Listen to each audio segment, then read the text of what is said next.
ஆளுநராக இருந்த அலெக்சாண்டர் பார்த்து ஒருத்தவரை கேட்கிறார். ஒரு சாதாரணமான நபர், ஐயா உங்க சாம்ராஜ்யத்தின் விலை 20 பைசா என்று சொன்னார். ஆடி போனே ரத்தத்தை சிந்தி பல ஆயிரக்கணக்கான லட்சக்கணக்கான வெட்டி குடிச்சு சாம்ராஜ்யத்துக்கு வச்சுட்டு என் சாம்ராஜ்யத்தின் விலை 20 காசுன்னு சொல்றீங்க.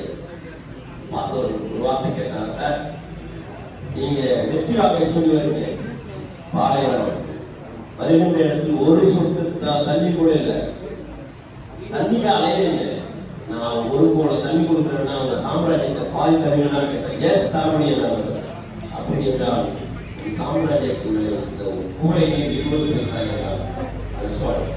சாம்ராஜ்யத்தினுடைய 20 காசு. தேவை எங்க இருக்கிறதோ, நல்லா கவனி, தேவை எங்க இருக்கிறதோ தேடல் அங்குதான் இருக்கும். ஒரு சாதாரண மார்க்கெட்ல இவ்வளவு வேலை இருக்கா, உங்ககிட்ட காசே இல்லாம வாங்க வைக்கிறாங்க.